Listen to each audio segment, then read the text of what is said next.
Graças a Deus. A paz do Senhor, queridas. Tudo bem com vocês? Vocês estão boas, né? Porque o negócio está fervendo aqui desde 2 horas da tarde. Eita, trem bom. Que bom estar em casa. É tão bom a gente ministrar na nossa própria cidade. Às vezes a gente viaja tanto, mas é tão gostoso a gente sentir aqueles que estão lutando as mesmas batalhas, né, gente? Porque estamos sob o céu de BH e a gente sabe que Deus quer conquistar muito aqui na nossa cidade. É tão bom saber que Ele tem reunido vocês aqui para o dia de hoje, mulheres de influência, mulheres influenciadoras do reino. Amém? Que bom estar com vocês na noite de hoje. O tema, eu já estava ali conversando com a pastora Kelly, perguntando para a pastora Kelly, como é que foi esse tema no seu coração? Por que te trouxe para falar de escolhas? E a gente conversando, a gente sabe que a gente faz escolhas, né, gente? Todo tempo nós fazemos escolhas. Mesmo quando a gente não faz escolhas, a gente está escolhendo não fazer escolhas. E é importante a gente pensar com honestidade sobre que tipo de escolhas nós temos feito, que vida nós temos vivido. E nós vamos caminhar um pouco nessa noite pela palavra, pela bendita palavra de Deus. E sem mais delongas, eu queria que você abrisse a sua Bíblia comigo em Gênesis capítulo 4. E nós vamos ler a partir do verso 1.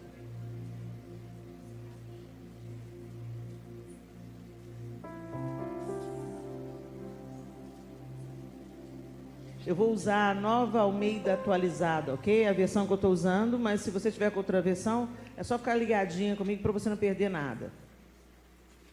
Gênesis 4, a partir do verso 1, diz assim: Adão teve relações com Eva, sua mulher. Ela ficou grávida e deu à luz Caim. Então ela disse: adquiri um varão com o auxílio do Senhor. Depois deu à luz Abel, irmão de Caim. Abel foi pastor de ovelhas e Caim foi agricultor. Aconteceu que ao fim de um certo tempo, Caim trouxe do fruto da terra uma oferta ao Senhor. Abel, por sua vez, trouxe das primícias do seu rebanho e da gordura deste. O Senhor se agradou de Abel e de sua oferta, mas de Caim e de sua oferta não se agradou. Caim ficou muito irritado, fechou a cara. Então o Senhor lhe disse: por que você anda irritado? E por que essa cara fechada? Se fizer o que é certo, não é verdade que você será aceito? Mas se não fizer o que é certo, eis que o pecado está à porta à sua espera. O desejo dele será contra você, mas é necessário que você o domine. Caim disse a Abel, seu irmão: vamos ao campo. Estando eles no campo, Caim se levantou contra Abel, seu irmão, e o matou. O Senhor disse a Caim: onde está Abel, seu irmão? Ele respondeu: não sei. Por acaso sou guardador do meu irmão? E o Senhor disse: o que foi que você fez? A voz do sangue do seu irmão clama da terra a mim. E agora você é maldito sobre a terra, cuja boca se abriu para receber da sua mão o sangue do seu irmão.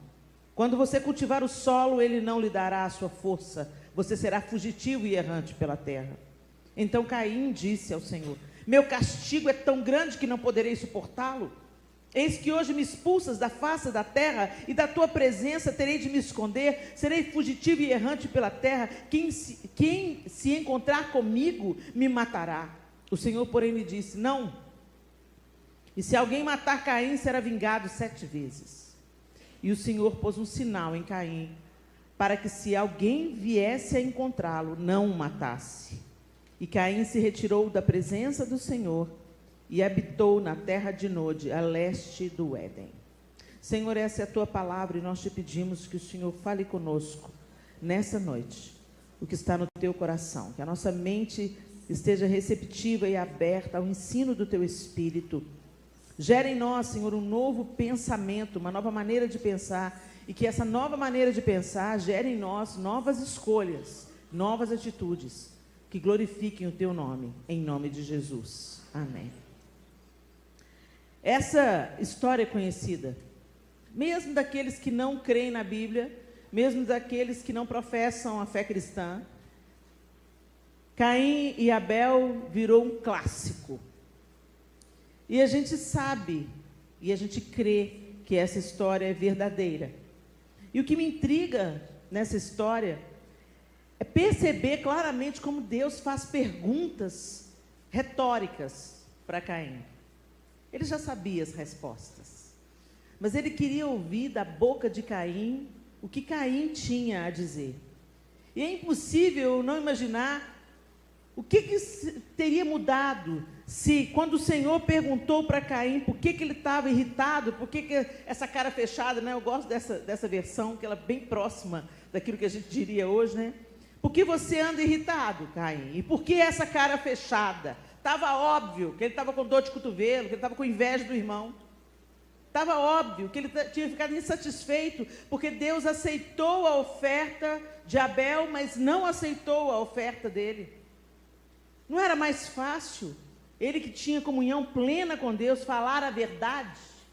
Não era mais fácil ele ter falado: Senhor, eu estou chateado mesmo, estou aborrecido, porque o Senhor aceitou a oferta do meu irmão, mas o Senhor não aceitou a minha. O que foi que eu fiz de errado? O que eu posso melhorar? Por que foi que o Senhor aceitou a oferta do meu irmão, mas a minha foi rejeitada? Vamos supor que ele não soubesse por quê.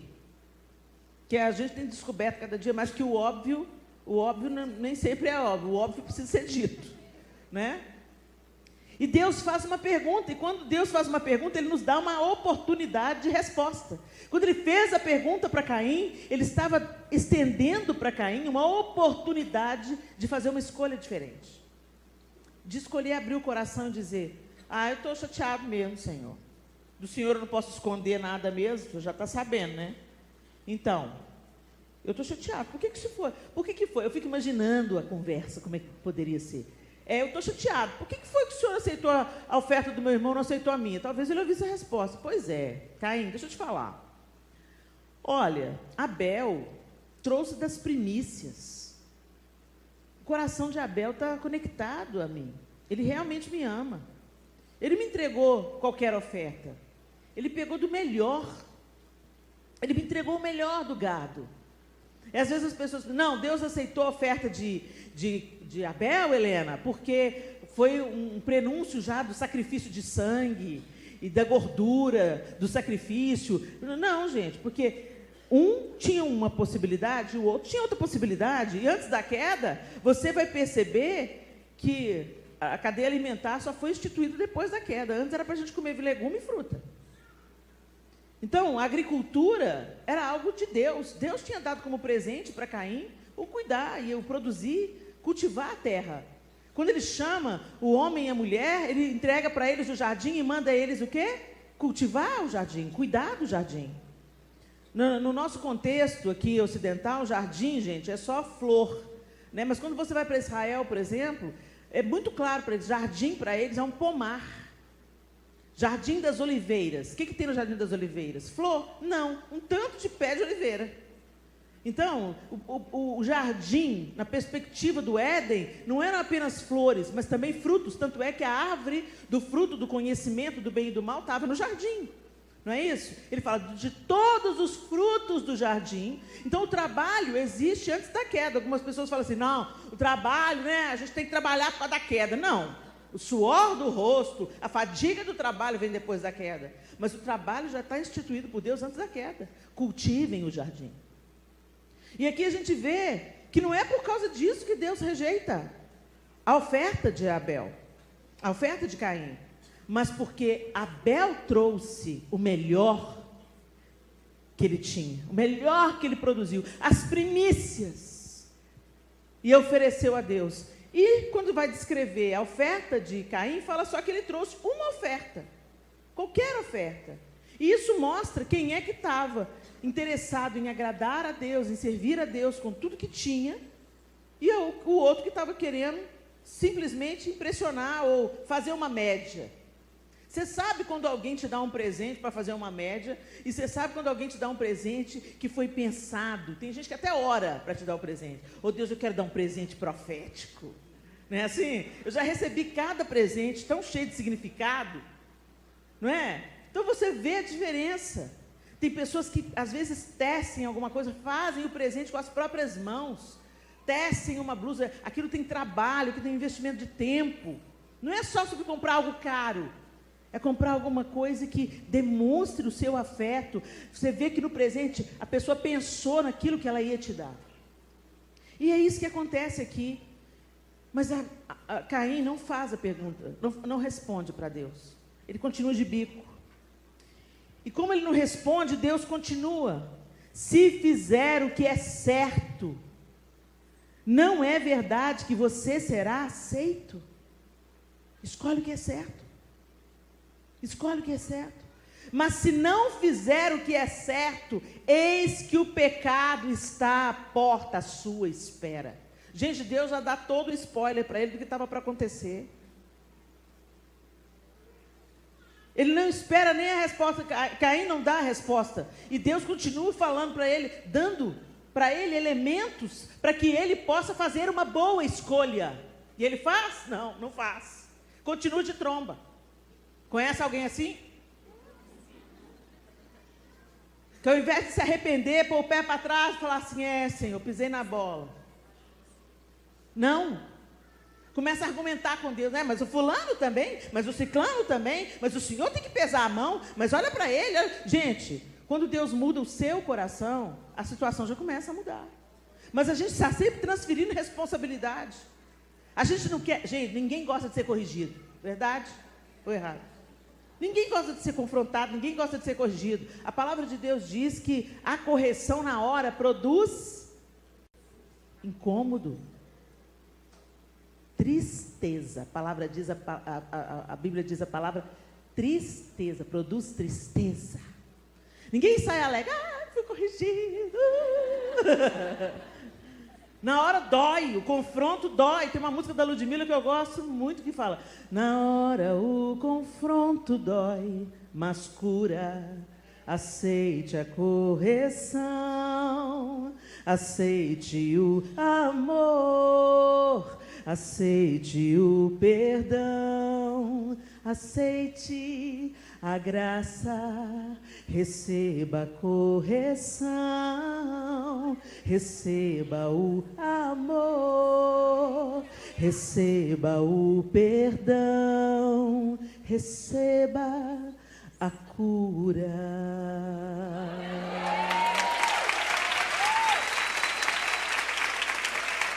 Eu fiquei pensando, essa música é a cara de Caim.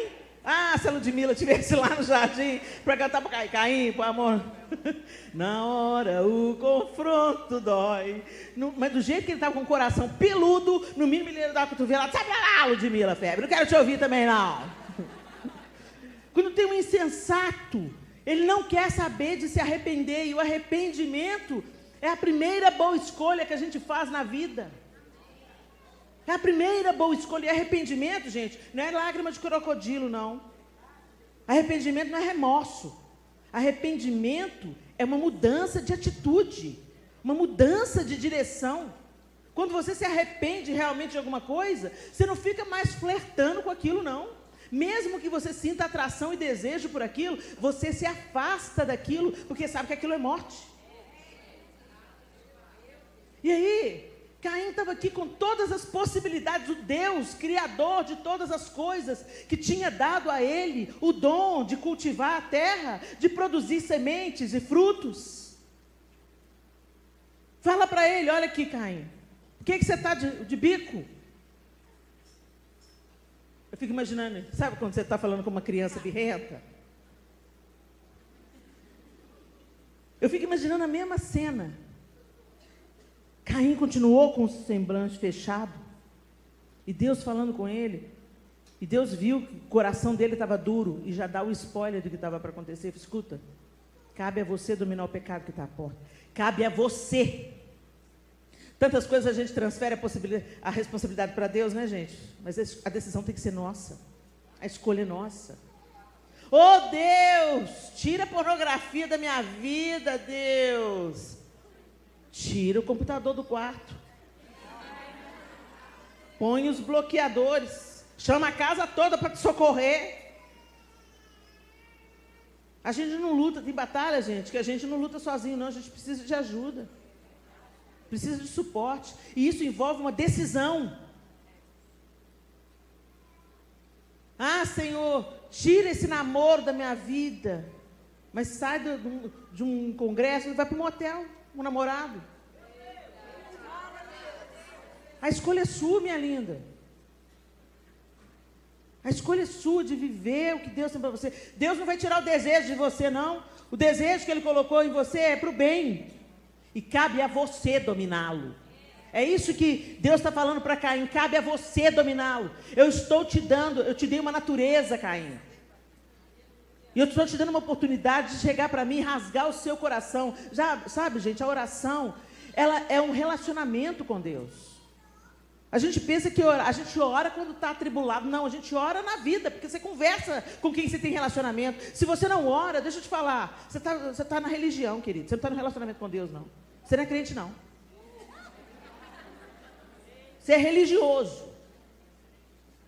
Você controla aquilo que está, na sua mão. Então você vem, aproveita da igreja o que ela tem para te oferecer de bom e que sai dali para a porta e continua vivendo a sua mesma vidinha. Uma vida dupla. Então você será contado com os bodes e com aqueles que vão ouvir naquele grande dia. Não te conheço. Te conheço de onde? Não te conheço. Você não tem intimidade comigo, você não fala comigo. Você não entra no quarto, você não fecha a porta. Eu não te conheço. Mas, Senhor, em teu nome eu profetizei, eu curei enfermo. Eu ressuscitei morto. Os demônios se submeteram. Eu não te conheço. O que você faz para Deus não é mais importante do relacionamento que você tem com Ele. O que você faz é consequência. Quando eu tenho um relacionamento com Deus, e, gente, coisa mais fácil, eu vou querer servir, eu vou querer ser resposta, eu vou querer ser solução, eu vou querer ser alívio na vida do outro. Eu não fico olhando só para o meu umbigo. Agora, tem muita gente que, inclusive, na hora de servir, está só querendo a faixa do mais ungido, o mais humilde, o mais servo. Quem está trabalhando para Deus não está interessado se está sendo reconhecido ou não. A paga do nosso trabalho vem na resposta que você tem quando uma vida é mudada pelo seu testemunho, pela sua palavra. Quando a vida de uma mãe fica mais fácil, porque você vai lá segurar um pouco o neném dela para ela tomar um banho inteiro, fazer um xixi completo, comer um prato de comida inteiro. Às vezes a gente pensa que serviço ao reino é com isso aqui na mão. Isso aqui não é serviço ao reino, não.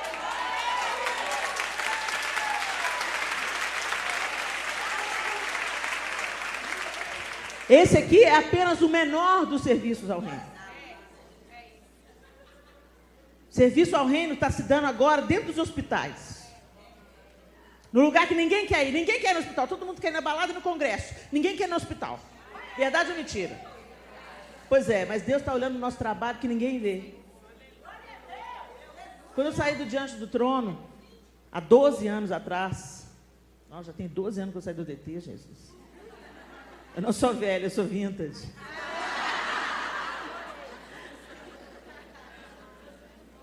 Quando eu saí, eu pensei assim, tá, mas eu canto. Eu canto. Mas agora eu não vou cantar mais, né? Pensei eu. Ô, minha linda.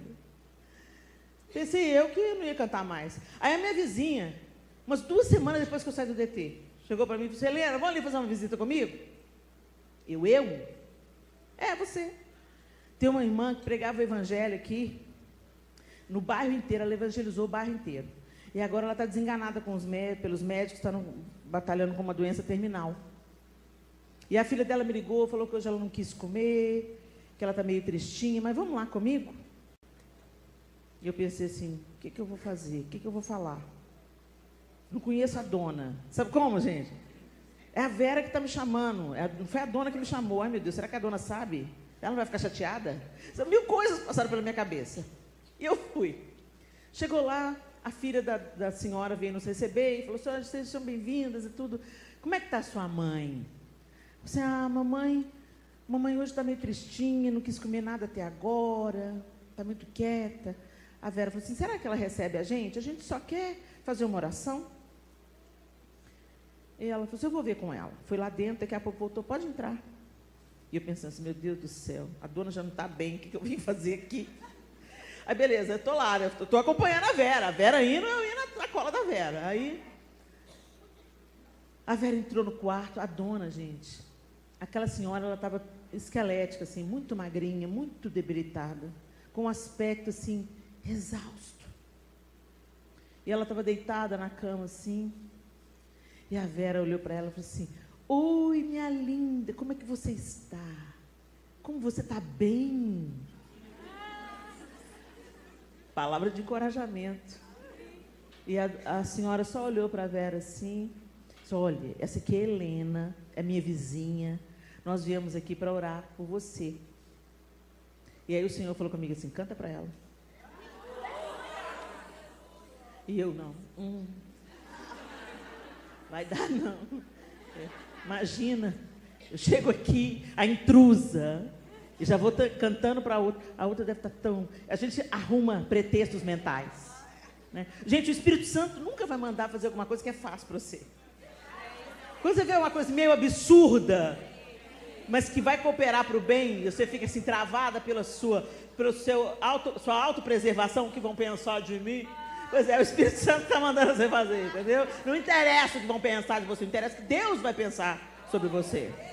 E aí, a gente vai relutando com o Espírito, e a Vera conversando com a dona, eu desliguei da conversa da dona e comecei a brigar com Deus. Senhor, a senhora não quer ouvir, a senhora está cansada, a Vera já está falando na cabeça dela, a Vera já está orando, tá bom, a gente ora, entra, sai, Senhor, canta para ela.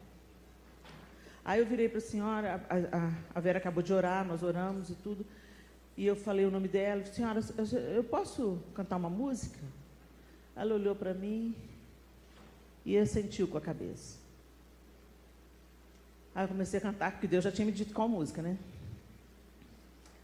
Tantas lutas, tantas dores, num deserto pareço estar, mas te entrego os meus temores.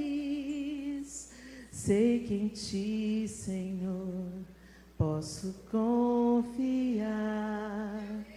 Quero trazer à memória aquilo que me dá esperança. Quero trazer à memória aquilo que me dá esperança. Como é bom poder pertencer. Aí ela sentou na cama. Aí ela começou a cantar junto comigo. Fraquinha. Como é bom poder confiar em sua fidelidade. Eu descanso em ti. Eu espero em ti. Eu te adoro, Deus te amou. Quando acabou a música, ela estava sorrindo. A gente se despediu. Quando a gente estava ainda na sala, ela pediu para a filha dela: eu quero comer. Você não sabe o que Deus vai fazer com o seu pouquinho. Obedece, faz o que é certo, escolhe o que é certo. Sirva a Deus do jeito que Ele quer ser servido, e não do jeito que você prefere servir. O Senhor tem nos chamado para fazer escolhas de vida, escolhas de paz, escolhas que produzam vida na vida dos outros. A fé não é só sobre nós, não é só sobre o nosso crescimento. A gente cresce para transbordar, a gente é cheio para transbordar. Não é uma fé egoísta, autocentrada, ególatra. É sobre Cristo e sobre aquilo que Ele faz. Mas tantas vezes a gente quer servir para ser visto.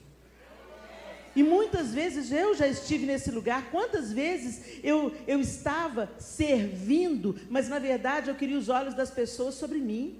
Eu queria aprovação. Eu queria que as pessoas me assegurassem de quem eu era, porque a minha identidade era toda torta, toda cheia de pereba na alma. Então eu precisava do aplauso do outro, eu precisava da aprovação do outro.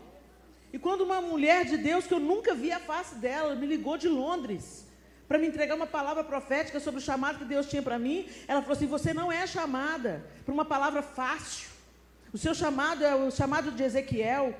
Abre a sua boca e engole o livro que Deus te dá. Ele vai te dar uma palavra de confronto para os da casa de Israel, para o meu povo. E quer ouçam, quer não ouçam, fale. Porque se você não falar, o sangue deles eu vou requerer das suas mãos.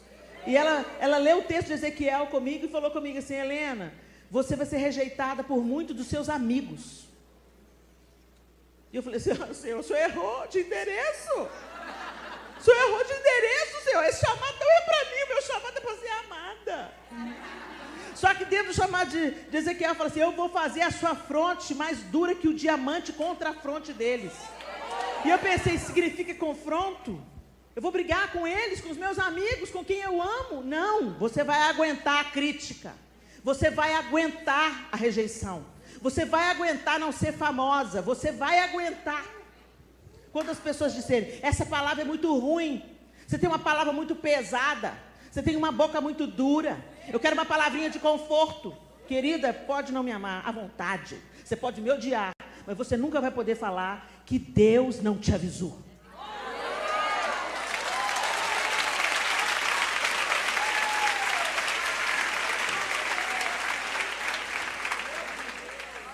E esse mesmo Deus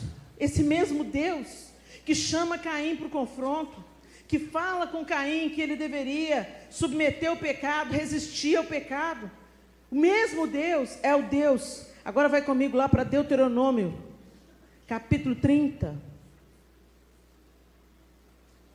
É o mesmo Deus que faz promessas para o seu povo. Ele tira o povo da terra do Egito, ele faz uma aliança com Abraão. Quando ele faz aliança com Abraão, ele já fala: olha, o povo que vai descender de você vai ser escravizado no Egito, mas eu vou libertar esse povo com mão forte. E ele vem e tira o povo do Egito, e tira o Egito de dentro do povo dele, leva o povo para o Sinai e dá estatutos e leis para o povo cumprir. E depois que ele ensina para o povo que eu sou o Senhor, vocês tinham muitos deuses no Egito, agora eu sou o Deus de vocês, eu sou o Senhor, o seu Deus. Você não dará culto a nenhum outro Deus, você não se prostrará diante de nenhuma imagem, eu sou o Senhor. E aí ele começa a dar os mandamentos e os estatutos para o povo, e depois ele leva o povo até a terra prometida. Mas chega lá diante da terra prometida, pronto para invadir, pronto para ocupar o que Deus estava dando, eles duvidaram. Eles fizeram a escolha de não crer, e por isso eles peregrinaram pelo deserto por 40 anos, até toda aquela geração de incrédulos morrerem, e só entraram na terra Josué e Calebe. E quando Deus então está dando essa terra para o povo, Ele começa a chamar o povo, todo o aprendizado que eles tinham recebido no Sinai, todo o aprendizado que eles tinham adquirido ao longo de 40 anos peregrinando no deserto. A partir do verso 15, o Senhor fala com o seu povo assim: vejam, hoje coloco diante de vocês a vida e o bem, a morte e o mal. Se guardarem o mandamento que hoje lhes ordeno, que amem o Senhor seu Deus, andem nos seus caminhos e guardem os seus mandamentos, os seus estatutos e os seus juízos, então vocês viverão e se multiplicarão. E o Senhor seu Deus os abençoará na terra em que estão entrando, para dela tomar posse. Mas se o coração de vocês se desviar e não quiserem ouvir, mas forem seduzidos, se inclinarem diante de outros deuses e os servirem. Deixa eu só abrir um parêntese aqui. Às vezes a gente pensa que outros deuses são só as imagens de escultura. Não se engane. A moda é um ídolo. O dinheiro é um ídolo. O status é um ídolo. O seu ministério pode ser um ídolo. Tudo que ocupa a centralidade de Deus na sua vida e no seu coração, esse é o seu Deus. Tudo que ocupa o seu tempo, tudo em que você coloca a maior parte do seu dinheiro, esse é seu Deus. Seus afetos, sua primazia de atenção, esse é o seu Deus. Se Deus não ocupa o lugar, outro Deus vai se assentar nele. Porque o coração humano não fica sem ídolo. Ou você adora o Deus verdadeiro, ou outro ídolo vai se assentar. Abre aspas para a pergunta: quem está sentado no seu coração hoje? Não fala rapidamente não. Pensa com carinho, para você não mentir. Que a gente, não, o Senhor é meu Deus. Mas com Ele você passa 5 minutos. No Instagram você passa 2 horas. Deus nos ajude. Mas se o coração de vocês se desviar e não quiserem ouvir, mas forem seduzidos, se inclinarem diante de outros deuses e os servirem, então hoje lhes declaro que certamente perecerão. Sabe a sua falta de esperança? Não vem do tempo que a gente está vivendo, não. Não vem dessas atrocidades que a gente está vendo, dos absurdos que são tidos como corretos, e o que é correto virou errado. Nós estamos num mundo de ponta cabeça. Ai, minha esperança está sendo drenada. Não é pelo tempo, está sendo drenada porque você está colocando a sua esperança no tempo, a sua esperança no homem, a sua esperança nas circunstâncias. Por isso que é tão necessário o Senhor ocupar o lugar que Ele tem que ocupar no nosso coração, porque quando Ele ocupa esse lugar, Ele nos consola, Ele nos fortalece, Ele nos conduz por misericórdia. Nós desfalecemos quando nós estamos subnutridos de Deus. E sabe por que você não tem fome de Deus? Sabe por que você passa mais tempo no Instagram? Pois é, o Instagram está matando a sua fome. Por isso te falta apetite para ler a Bíblia. Você já está cheio de porcaria. Sabe aquela coisa que a gente diz para os meninos? Não come o snequinho agora. Não come a bolacha agora. Não come, porque senão vai estragar a refeição. Aquilo que você precisa para estar forte. Não é isso que a gente fala com nossos filhos? Pois é, a gente fala com nossos filhos, mas fica comendo bolacha espiritual. Está enchendo a vida o pandu.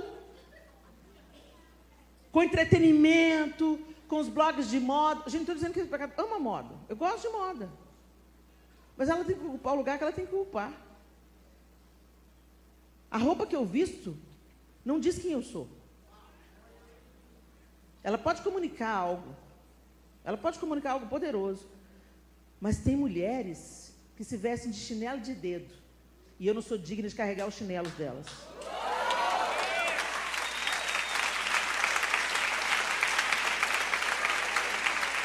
Cuidado com em que grau que as coisas ocupam lugar no nosso coração. Porque tem mulher que fala assim, eu não vou na igreja hoje, porque não tem roupa. Vai tomar banho. Não tem roupa. E Deus está aí para a sua roupa. Se a roupa é velha, se é usada, se é repetida. Aliás, se a roupa não fosse para ser repetida, era de papel, né, gente? Igual aquelas bonecas que a gente tinha na infância. Não é do tempo de vocês, não. A roupa é para ser repetida. O pessoal fala assim, nossa, Helena, já vi essa roupa, vai ver muito mais, que eu sou uma mulher inteligente. Eu comprei roupa para repetir mesmo, eu comprei para usar muito.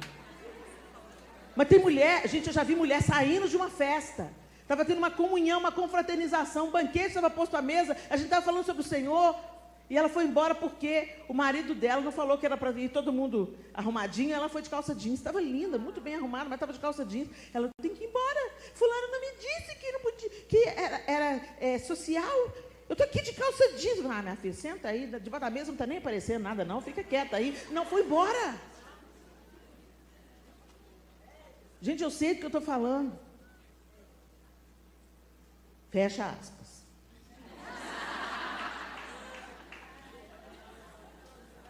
Então, hoje lhes declaro que certamente perecerão.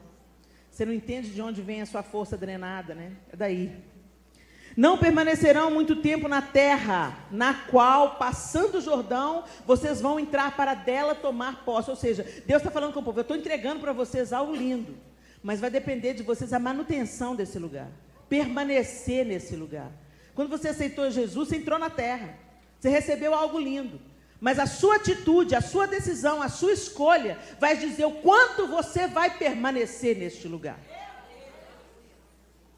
Escolham, pois, a vida, para que vivam, vocês e os seus descendentes, amando o Senhor seu Deus, dando ouvidos à sua voz e apegando-se a Ele. Olha o que Deus está falando, apeguem-se a mim, não se apega mais nada, se apega a mim, porque vocês não perdem.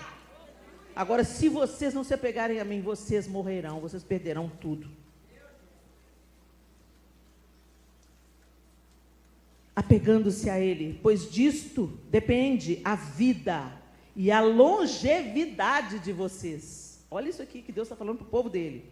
Escolham a vida para que habitem na terra que o Senhor, sob juramento, prometeu dar aos pais de vocês, a Abraão, Isaque e Jacó. Deus não mudou, gente. O Deus do Antigo Testamento é o mesmo Deus Pai que Jesus nos apresentou. Às vezes a pessoa fala assim, nossa, Deus do Antigo Testamento é muito duro. Ele é. É muito severo. É. Deus não alisa pecado, não. Mas Ele é rico em misericórdia para aqueles que se arrependem. Ele é abundante em amor, porque Ele não poupou o seu próprio Filho para nos ter de volta, para abrir um novo e vivo caminho, para que os seres humanos voltassem a se relacionar com Ele. Ele enviou Cristo para nos reconciliar com o Pai. É como se a gente tivesse tocado o terror, nos rebelado de todas as formas, e veio o irmão mais velho, te deu a chave de casa e falou assim, pode voltar, papai te perdoa. E quantas de nós não voltamos? Agora vai comigo para Mateus capítulo 7, 13 e 14. Aí muitas pessoas podem falar assim, pois é, Helena, mas isso aí é sobre a lei. Gente, Deus não mudou. O Antigo Testamento, ele aponta para o Novo Testamento. Essa história de que a Bíblia é fragmentada.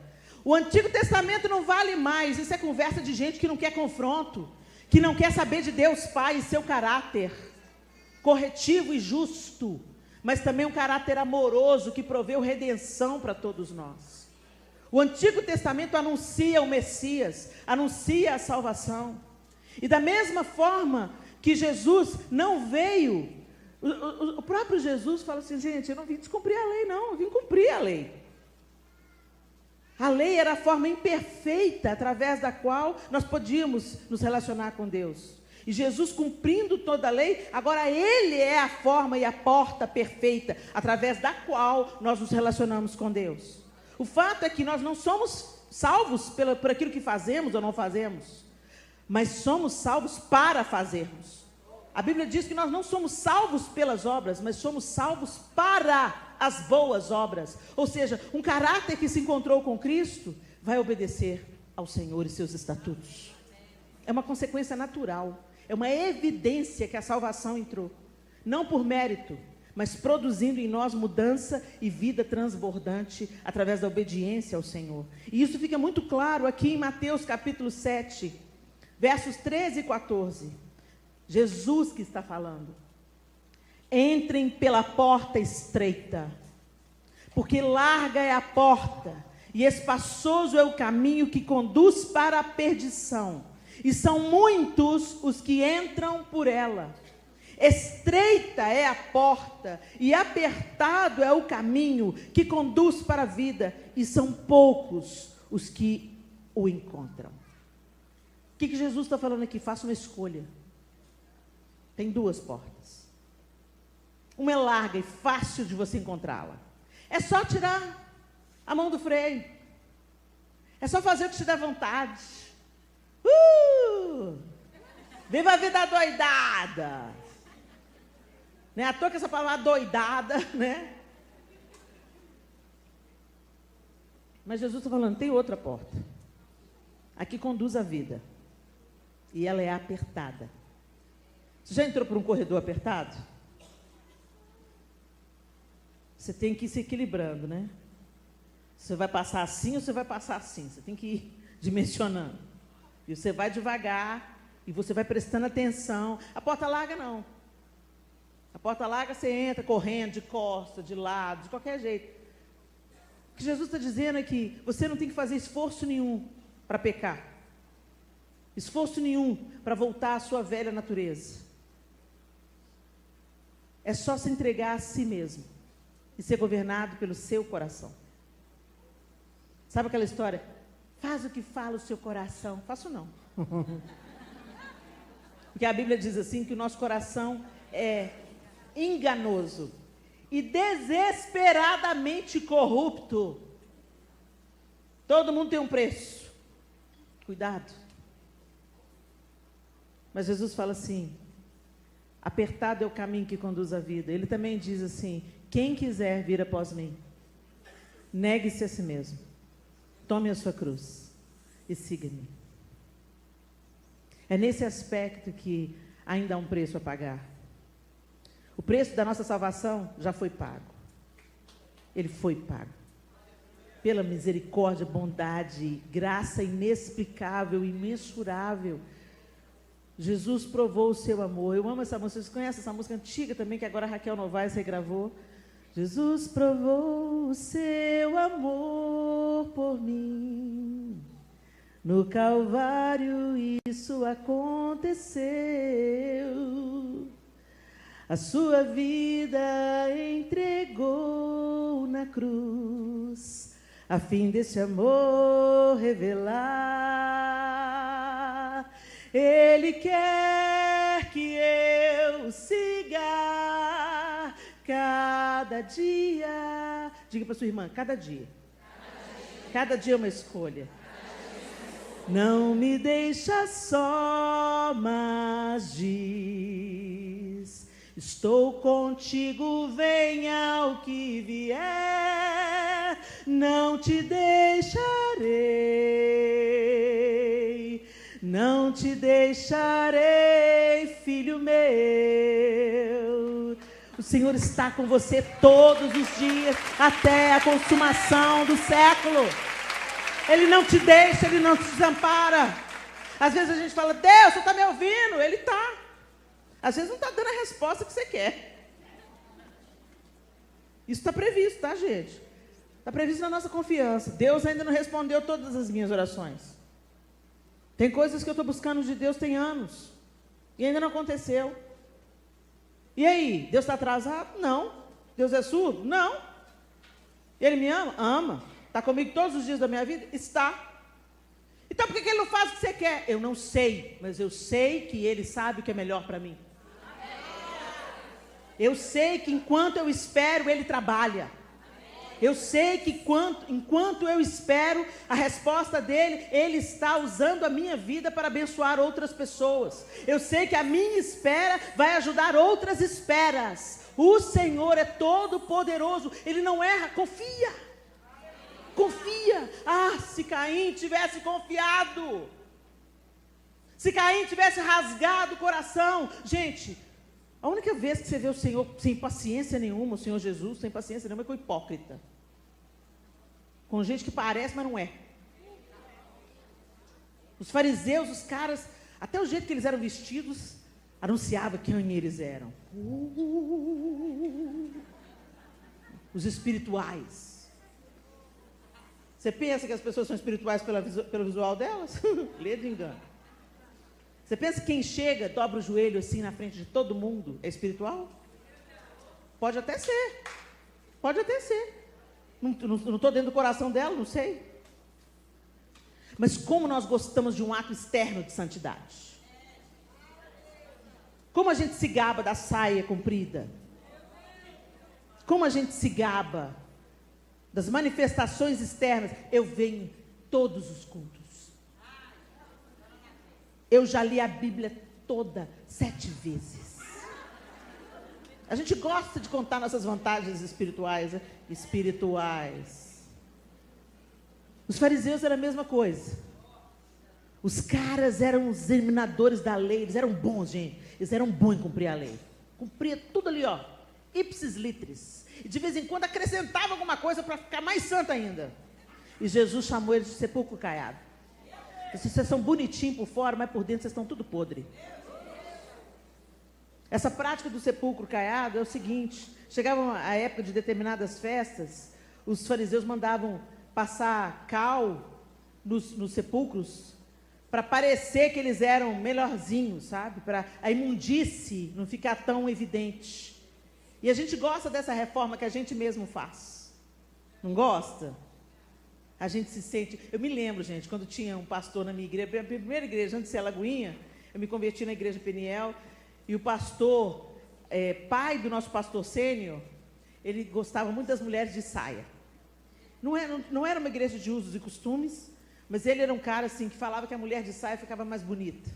Aí quando o pastor que era o sênior, viajava e ele ficava no lugar do pastor sênior, todas as mulheres só vinham para a igreja de saia. Era para agradar a Deus? Não. Era para agradar o pastor Renê. Entendeu?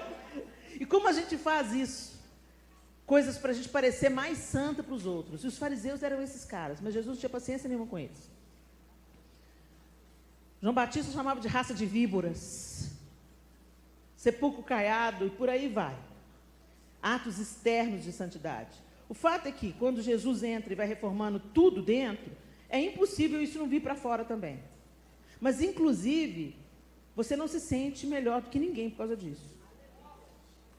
Quando é Jesus que está governando, é o Espírito Santo que está te levando, você não se sente superior. Você não se sente mais santo, mais crente. A ponto de falar, nossa, misericórdia, sangue de Jesus tem poder. Olha a saia da irmã, Deus é justo, mas a calça da irmã, ô Jesus, tem misericórdia. Cuide de sua vida, minha linda. Se você cuidar dos seus pecados, vai te dar tanto trabalho. Se reparar os seus pecados, vai tomar bastante do seu tempo. Mas se você cuidar deles e não cuidar da vida ali, ainda vai sobrar tempo para hidratar o cabelo. Então, cuida dos seus pecados, combata os seus pecados.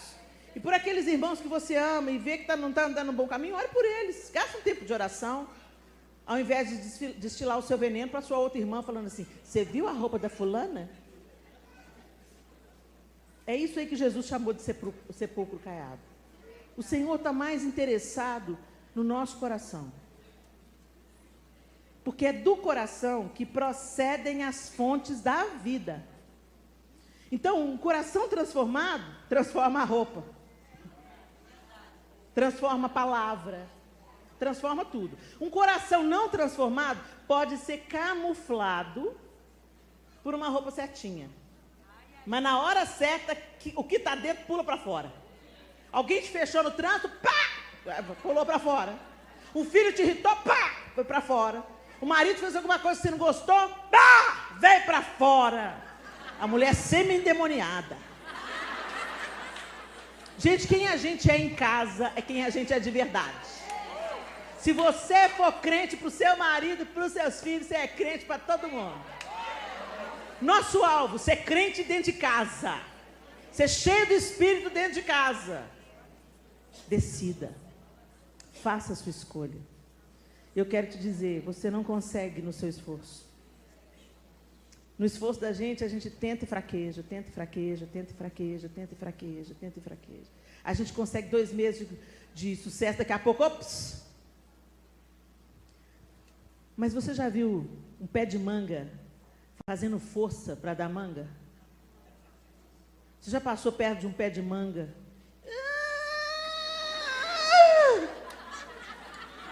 Gemendo para dar manga? É da natureza da mangueira produzir mangas. É da natureza de quem é cheio do Espírito produzir o fruto do Espírito. Então, enchei-vos do Espírito. E é tão interessante quando o apóstolo Paulo fala isso, e eu quero deixar isso para encerramento. Quando o apóstolo Paulo fala, enchei-vos do Espírito, ele fala no imperativo.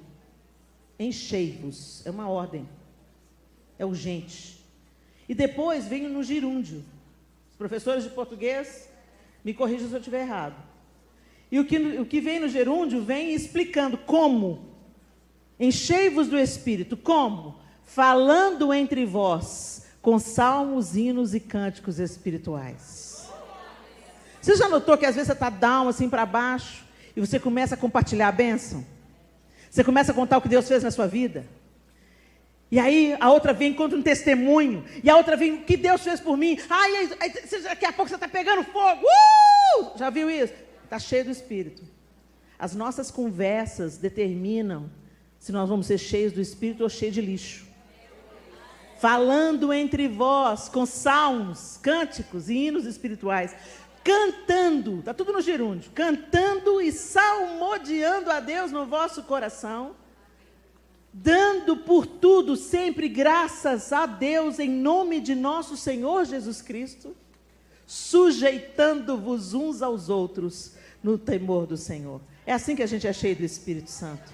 falando o que edifica, salmodiando e dando graças a Deus no nosso coração, dando graças em todas as circunstâncias, mesmo quando as coisas não estiverem aparentemente favoráveis, que você abra a sua boca como expressão de cântico, decida, escolha louvar a Deus no meio da luta e da adversidade, decida ser cheio do Espírito, e fala: Senhor, eu não estou entendendo nada, mas eu te louvo porque eu sei que o Senhor cuida de mim, eu te agradeço porque eu sei que o Senhor não me dá nada que eu não possa suportar, o Senhor não me dá carga que eu não consiga carregar, o Senhor está comigo todos os dias da minha vida, até a consumação do século, o Senhor é bom, dando graças a Deus.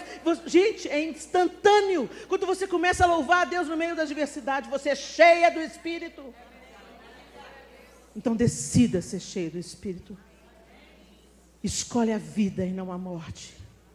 Escolhe a porta estreita.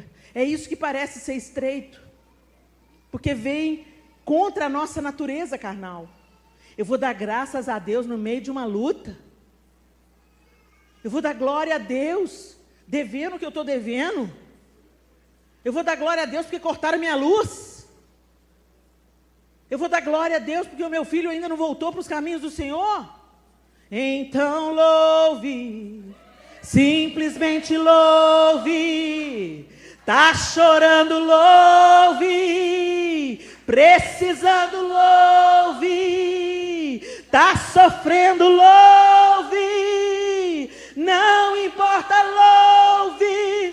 Seu louvor embaixo do céu. Aí o que acontece? Deus vai na frente, abrindo caminho, quebrando as correntes, tirando os espinhos, ordena os anjos para contigo lutar. Ele abre as portas para ninguém mais fechar. Ele trabalha para o que nele confia, caminha contigo de noite ou de dia. Erga suas mãos, sua bênção chegou. Comece a cantar com muito louvor. Com muito louvor, com muito louvor, com muito louvor. A gente precisa entender o que Deus está falando. Quando Ele fica em silêncio, é porque está trabalhando no seu caráter, trabalhando na sua persistência. Basta somente esperar o que Deus irá fazer, porque Ele não descumpre as suas promessas. Quando Ele estende as suas mãos, é a hora de vencer. Então louva, minha linda. Você pode dar um brado de vitória ao Senhor.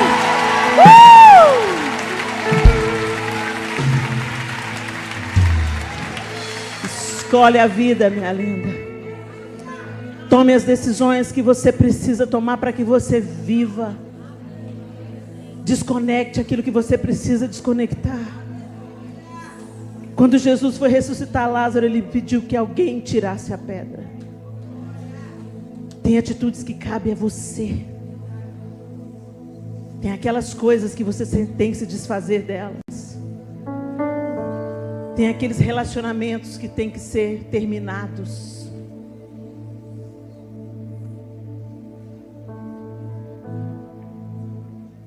Encerre os ciclos que você precisa encerrar. Você tem que amar a todos. Amar a todos.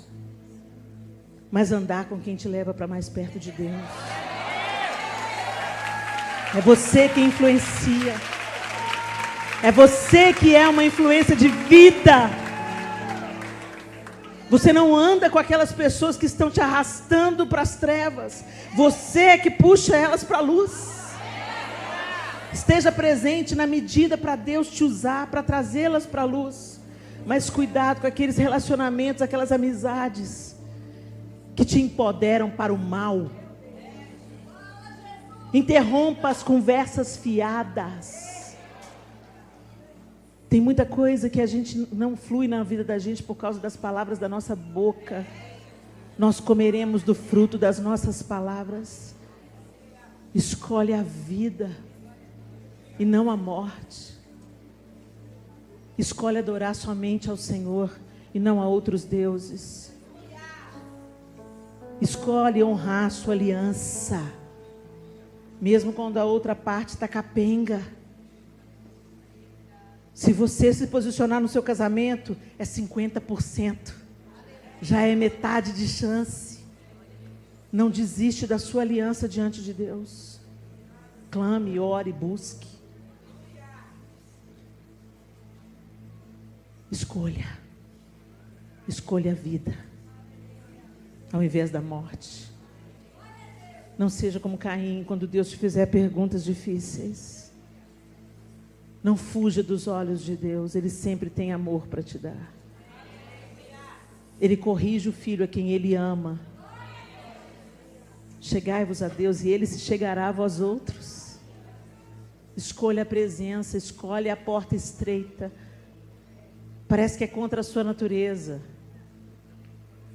mas é a formação de Cristo em você. É a sua nova natureza sendo trazida à luz. Não tenha medo. Importa que a gente agrade a Deus. Entregue diante do Senhor aquilo que tem te separado dEle. Abandone no altar de Deus aquilo a quem você tem prestado culto, entregado seu tempo, sua energia, seu dinheiro, sua saúde. Escolhe a vida. Senhor, nós te adoramos. O Senhor é bom em todo o tempo.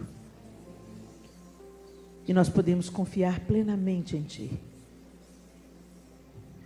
Espírito de Deus, o Senhor que nos foi dado para nos ensinar, para nos convencer, para forjar Jesus em nós, para nos fortalecer e consolar, para nos instruir.